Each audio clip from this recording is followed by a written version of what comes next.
한동훈 장관님 아까 오전에 우리 이제 특수활동비 특정 업무 경비 얘기 좀 했잖아요. 제가 추가 설명드릴 게 있는데 나중에 기회를 주시면 말씀드리겠습니다. 네, 일단 저희도 이제 자료를 받았는데 법무부 특수활동비 현황을 보니까 약 그 검찰 쪽에서 한 1억 정도가 이제 그 자료가 없어요. 불용으로 보이고, 그다음에 정보사업 분야에 8억 정도, 그래서 총 9억 정도 특수활동비가 불용인 것으로 분명히 이제 요걸만 봐서 나타나요. 근데 이제 불용 액수랑 그게 얼마는 지금 법무부에서 자료를 안 내놓고 있어서 지금 그거에 대한 확실한 거는 다시 한번 자료를 확인해 주시기 바라고요. 특정 업무 경비에 있어서도 검찰 수사 일반에 있어서 물론 소액이지만 불용 액수가 이렇게 표시되어 있거든요. 그런 점을 좀 참작해 주시면 좋겠어요. 아까 말씀하실 때 특정 업무 경비 중에서 한 7, 80%밖에 안 썼다고 말씀하셨는데 그건 아니고요. 확인해 보니까 특정 업무 경비의 법무검사 전체를 볼 때 99.5%를 사용한 것으로 확인했습니다. 네, 그러니까 그 1억 정도 비는 게 있는데 그것도 한번 확인해서 근거 자료를 내주시기 바라고, 제가 아까 질의의 취지는 특수활동비는 100% 다 집행했다고 나와 있는데 특정 업무 활동비로 항목이 된 것은 아까 말한 이게 지금 출입국 관리 쪽인 것 같은데 집행률이 60% 혹은 52%였다는 것을 말씀드리는 거고, 특히나 중요한 것은 특수활동비를 증빙 자료가 필요한 특정 업무 활동비로 바꿨더니 100% 다 썼다고 했다가 이게 11%만 집행이 되더라. 그러니까 이제 증빙 자료만 붙여도 국민의 세금이 좀 더 아낄 수 있는 거 아니냐, 또 헛되게 쓰여지는 것이 방지되는 것이 아니냐, 그걸 갖다가 제가 지적하는 거예요. 근데 그 출입국에 쓰는 특정 업무 경비 굉장히 비중이 작은 거고요, 전체로 볼 때. 그러니까 아까 말씀드린 것처럼 99.5% 다 사용했다는 걸 말씀드리고, 출입국 같은 경우는 최근에 예산 사용이 코로나하고 좀 밀접한 관련이 있다는 점을 설명드리겠습니다. 잠깐만요. 이게 금액의 다과를 떠나서 증빙 자료를 요구했더니 집행률이 낮아졌다는 게 핵심입니다. 지금 80억 정도 되잖아요. 법무부 검찰 쓰는 특수활동비. 증빙을 갖춰라라고 하면 80억 다 쓸 수 있겠습니까? 특정 경비도 99.5%를 사용했습니다. 국회든 감사원이든 감독을 받으면 지금처럼 100% 쓰고 99% 쓰는 일은 안 나타날 거란 얘기입니다. 의원님 아까 말씀하실 때 70%, 60% 썼다는 전제로 말씀하신 거잖아요. 그런데 확인해보니 99.5%라는 말씀이죠. 제 말씀. 그러니까 증빙이 없으니까 99% 쓰죠. 그건 뭐 같은 건데 현금인데 그걸 다 쓰지. 특정 업무 경비는 증빙이 붙죠. 예? 특정 업무 경비를 99.5% 썼다는 그래서 것이죠. 국회에서도 특수활동비를 특정 업무 활동비로 바꿔서 증빙을 갖춘 예산으로 더 폭을 늘려서 쓰라고 계속 권고해 오고 있는 거 아닙니까? 말씀대로 이게 둘 다 차이 나면 모르겠는데요. 둘 다 거의 100% 되지 않습니까? 근데 어떤 전제로 그런 말씀하시는지 제가 이해가 안 갑니다. 증빙을 갖추라고 했더니 100% 쓰던 특수활동비가 99.5% 받겠다는 말씀이시죠? 특정 업무 활동비로 증빙 서류를 갖추라고 하니까 집행률이 11%에 불과하다. 아니요, 99.5%입니다. 아니, 여기 그 국회 해석전문위원회 지적도 있고 통계도 나와 있고요. 아니요, 제가 통계를 보여드렸습니다. 업무의 다과가 액수의 다과가 아니라 그렇게 하면 분명히 세금 예산을 쓸 때 있어서 신중하고 더 알뜰하게 쓸 수 있다, 그런 점을 지적하는 건데 그 점도 동의를 아니 의원님 못하시나요? 수치를 말씀해 주십시오. 아까 수치를 잘못 말씀하셔놓고서 그걸 인정하라고 하신 거는 좀 안 맞죠. 아까는 70% 활용했다고 하셔서 저희가 거의 99.5% 사용했다고 아니, 말씀드리니까. 요건 통계가 있잖아요. 여기 통계를 보고 내가 얘기하는 거 아닙니까? 지적한 통계를 보고. 그 출입국 부분에 아주 한정한 부분이고요. 법무부 전체에서는 99.5%를 사용했다고 제가 정확하게 말씀드리겠습니다. 아니, 그러니까 증빙자료 없이 쓰라고 하니까 그렇게 막 쓰는 거 아닙니까? 아니 그렇지 않죠. 아니 지금 아까는 60%, 70%, 11% 썼는데 그게 아니라 99.5% 썼다고 하는데 그 전제가 잘못되신 거죠.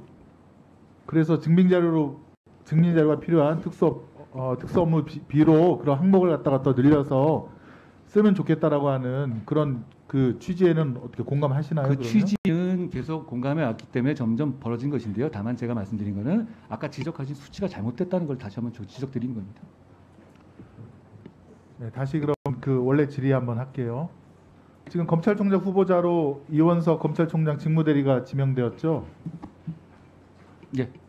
법무부 인사검증관리단에서 이원석 후보자 인사검증 실시했습니까? 인사검증을 구체적으로 누구 했는지 제가 밝히기는 어렵습니다만 의뢰되는 것을 제가 검증하는 것이 검찰총장 당연히 거기에 해당됩니다. 네, 실시했습니까? 그래서 보고 받았습니까? 뭐 저는 최종적으로 1차 검증이 이 대통령실을 보내기 전에 저를 통과합니다. 그 내용에 이번에 그 KBS인가요? 언론에서 보도가 나왔는데 이원석 그 후보자가 그 법원행정처 심의관과 함께 수사 기밀에 대한 내용을 알려주고 또 영장 청구 들어간다. 그런 것들을 갖다가 이렇게 서로 공유한 그런 판결문의 내용이 보도가 되었는데요. 그 인사검증 자료에 그런 게 올라와 있던가요? 인사검증 자료를 제가 말씀드리긴 어려운데 그걸 말씀하신다면 사실 그거의 수사 책임자는 저였기 질문에 때문에 대한 좀 답을 아니요, 하시죠. 저였기 때문에 거기에 대해서 제가 설명드릴 수 있다는 말씀을 드린 겁니다. 자, 인사검증 인사검증 안에서 내용이 올라온 어떤 게 자료에 있었는지는 그런 제가 내용이 말씀드리지 있던가요? 않겠습니다. 인사검증이 구체적으로 어떤 내용이 있었는지는 인사검증의 업무의 특성상 그 구체적으로 제가 법무부 어떤 장관 사람이나 못 봅니까? 말씀드리겠습니다. 그 예? 내용이 뭔지 보고가 안 됩니까? 아니 제가 보고를 안 받았다는 말씀이 아니라 말씀드리기 어렵다는 말씀을 드린 거죠. 다만 구체적으로 사안에서 물어보시면 제가 알고 있는 내용이니까 답 드릴 수 있습니다. 그러니까 이원석 후보자에 대한 그 수사기밀 누설에 대한 자료, 사실관계가 그 보고 서류에 올라와 있든가 그걸 물어보는 거 아닙니까? 그건 답변 드릴 수 없다고 제가 분명히 말씀드렸죠. 왜요? 인사검증의 구체적 인사검증이 개별적 제대로 되고 있는지를 확인하고 싶은데요. 아니죠. 개별적인 인사 검증 내용에 대해서는 구체적으로 제가 하나하나 말씀드리지 않겠다고 지금 지난번에 판결문에도 말씀드렸죠. 나와 있고 보도자료를 통해서 거의 객관적 사실로 판명이 됐는데 이거는 궁금하시면 저한테 물어보십시오. 제가 그 사안을 수사해서 알고 있습니다. 아니 그러니까 그게 인사검증 자료에 올라와 있냐고 지금 물어보는 거 아닙니까? 그건 제가 답드리지 않겠다고 말씀드렸습니다. 뭐 이렇게 자꾸 밀실에서 하려고 그러니까. 아니 인사 검증 업무라는 것은 여러 가지 자료라든가 프라이버시라든가 이런 문제가 있기 때문에 인사 검증 자리에 뭐가 있었다 없었다 이런 걸 말씀드리지는 않죠. 역대 그런 걸 말씀드린 적이 있었습니까? 아니 지금 객관적인 사실로 보도까지 다 됐는데 그 확인이 안 됩니까? 의원님 내용을 말씀하시면 제가 설명드리겠다고 하지 않습니까? 근데 그게 뭐 페이퍼에 올라 있는 문제가 아니라 제가 책임지고 어차피 제가 제청하는 사람이기 때문에 그 내용을 파악하고 그것까지 감안해서 제청한 것입니다. 그렇기 때문에 거기에 대해서 내용을 물어보시면 제가 설명드리겠습니다. 이거는 전부 특수할 준비잖아. 아니, 이거는 특수할 준비. 이거 특정 경비는 아니잖아요.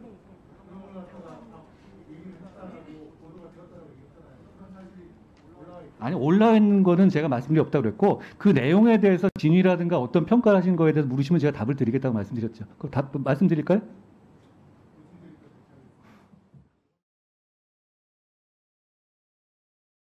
한동훈 장관님, 우리 그 지금 법무부의 법령제도 개선 TF가 운영 중이죠. 그렇습니다. 예, 거기에 아마 소속 위원회로 검경 책임수사 시스템 정비 협의회가 있는 것 같아요. 맞습니까? 예, 국정과제이기 때문에 지금 운영하고 있습니다. 네, 그리고 헌법 쟁점 연구 TF 또 운영 중이고요. 권한쟁의 심판을 담당하고 있습니다. 네. 지금 이제 그 검찰 추천위원회도 실명까지 다 공개하고 있는데 이 두 위원회에 대해서는 그 명단을 좀 달라고 했더니 개인 정보 이유로 비공개로 명단을 계속 안 주고 있는데요. 이거 좀 주셔도 되는 거 아닙니까? 제가 검토해 예, 보겠습니다. 일단 그렇게 한번 요청드리고요. 두 번째는 이 두 개 TF가 구성된 후 지금까지 예산 사용 내용 및 그다음에 뭐 증빙 서류까지 첨부해서 자료를 좀 내주셨으면 좋겠습니다. 이 두 개 TF가 구성된 후 현재까지 일주일에 회의를 한 번씩 하더라고요. 의원님, 근데 혹시 그거 제가 검토해 보겠는데요. 네네. 그 중에 하나는 제가 국회와 지금 서로 쟁송의 상대방이 돼서 권한쟁의 심판을 하는 그 기관이거든요. 그 기관에 대해서 예산은 저희한테 좀 룸을 주셔도 되지 않겠습니까? 아니 근데 뭐 법적인 쟁점 논쟁이야 헌법재판소 할 일이고 예. 그런 회의의 운영을 어떻게 하고 비용을 어떻게 제출한 거 썼는지는 그거는 완전히 분리된 뭐 제가 잘 영역이기 때문에 이렇게 요구해 주시면 그건 저희가 한번 충분히 내셔도 될 검토시키겠습니다. 것 같습니다. 네, 고맙습니다. 네. 자료 제출 요구는 위원장을 통해서 해주시기 바랍니다. 네, 질의해 주십시오, 김상원 의원님. 네, 시간 다시 넣어주십시오. 아무튼 그 한동훈 장관님 이번에 이제 검찰총장 후보자가 이제 추천이 돼서 이제 인사청문회를 거쳐서 이제 뭐 그런 절차를 밟게 되는데요.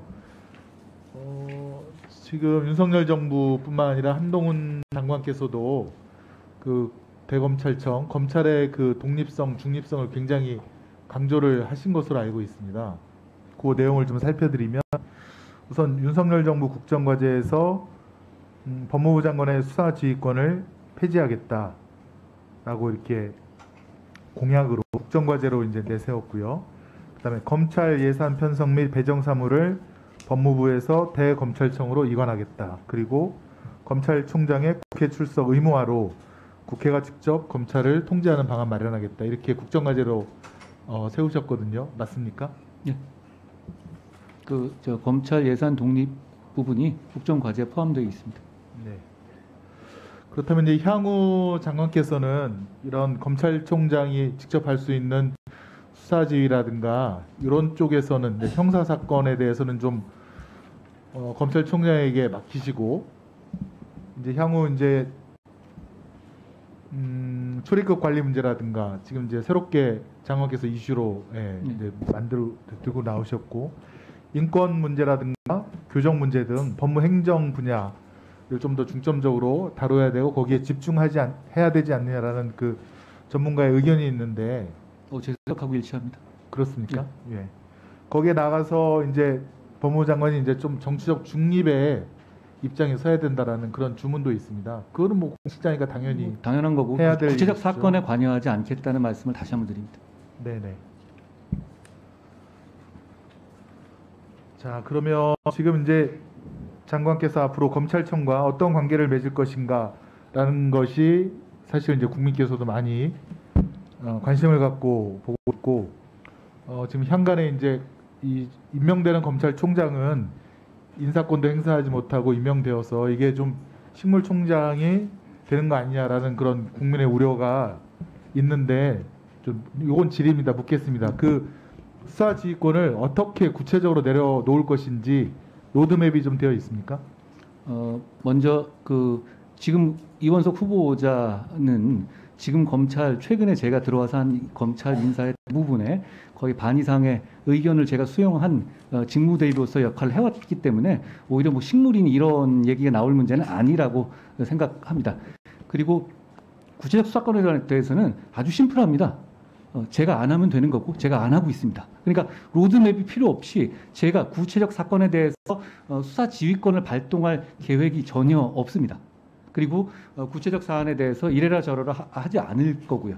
그러니까 그게 제일 중요하고 뭐 구체적 사건에 대해서 내려놓는 방법이라 로드맵은 뭐 너무 간단하죠. 네, 아무튼 제가 안 하면 지금 되고 안 이제 할 겁니다. 국민 앞에 약속을 드린 걸로 그렇게 이해를 하겠습니다. 제가 미리 이미 여러 차례 약속을 드렸습니다. 네, 그 약속을 꼭 지켜주시길 바라고요. 자, 그러면 이제 검찰 수사권에 대한 지금 논쟁을 지금 검찰총장한테 맡겨주신 건 어떻습니까? 제도에 관한 문제고 대통령령의 문제고 법무부령의 문제이기 때문에 제가 여기서 피할 수 있는 문제는 아니라고 생각합니다. 앞으로 그것은 계속 법무부 장관으로서 대응하겠다는 것입니까? 법무부 장관은 제가 구체적 수사 지휘권을 행사하지 않겠다는 것이 제가 검찰에 대한 책임 있는 일반적인 수사를 지휘를 하지 않겠다는 것도 아니고 예산이나 조직이라든가 이런 부분에 책임을 다하지 않겠다는 뜻이 아닙니다. 이 문제는 제가 책임지고 담당해야 될 부분이라고 생각합니다.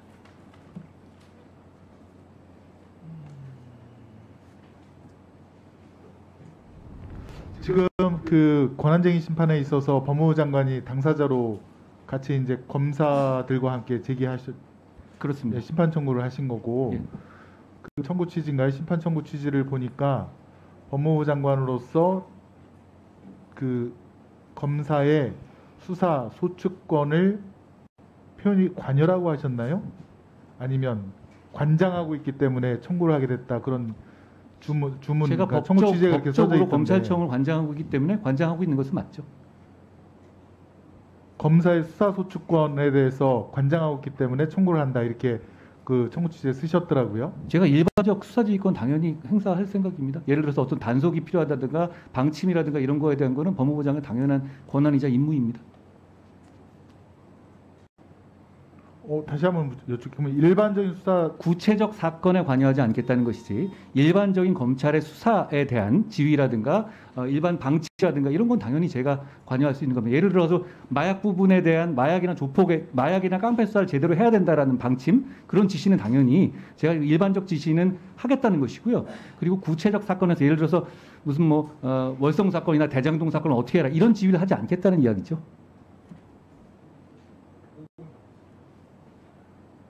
보고를 제가 받지 않으면 제가 어떻게 뭐 여기서 설명을 하겠으며 답변을 드리겠으며 보고는 당연히 받아야죠.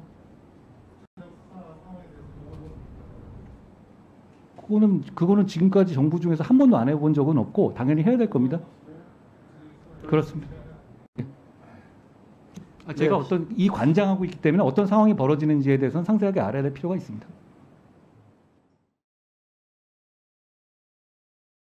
한동훈 장관님께 말씀을 드리겠습니다. 이게 뭐 아무튼 검경 수사권 분리라든가 수사기소 분리가 이번에 떨어진 게 아니라 사실은 뭐 18대 국회, 19대 국회, 예전 국회 때부터 그런 논의가 쭉 있어 왔고 그리고 지금 국민의힘 의원님 그 권성동 의원님께서도 수사권 분리에 대한 법안을 제출한 적이 있으시고요. 윤석열 지금 대통령 전 검찰총장 재직 시절에 수사기소 분리는 타당하다, 장기적으로 맞다라고 답변하신 적이 있어서 그런 흐름에 있다는 것을 좀 말씀드리고 싶습니다. 그리고 제가 질의를 드리고 싶은 거는 지금 그 그러니까 범죄로 인해 피해를 입은 국민 입장에서는 범죄자가 처벌받는 것도 중요하지만 예컨대 뭐 본인이 피해를 입은 재산의 환수 같은 것도 굉장히 중요하거든요.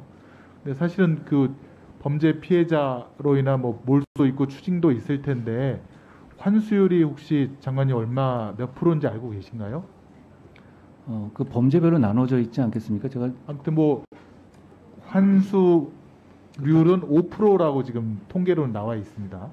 어떤 범죄를 기준으로 말씀하시는 범죄 피해자에서 이제 추징이라든가 이런 걸 구형하고 판결이 나온 그런 것들이 이제 3,400건인가 그런데 그 중에 이제 피해자에게 실질적으로 돌아간 금액은 5%에 불과하다라고 그렇게 이제 통계가 나와 말씀해 있습니다. 주시면 제가 통계를 다시 예, 그래서 지금 사실은 이제 저가 이제 수사기소 분리하면서 그 검찰에 요청드렸던 사항은 수사에 대한 인권 통제를 사법적 통제를 더 확실하게 할 수 있는 계기가 될 수 있고 두 번째는 범죄 피해 환수는 경찰이 할 수 없고 지금 검찰의 고유 영역이니 여기에 많은 인력을 좀 투입을 해서 국민들이 예컨대 뭐 사기 범죄라든가 또 다단계라든가 또 여러 가지 보이스피싱이라든가 이런 경제적인 재산적인 범죄에 대해서 빨리빨리 환수를 하고 추징 보전을 하고 또 분명히 이제 그 범죄 수익에 대해서는 은닉하거나 제3자 명의로 다 이렇게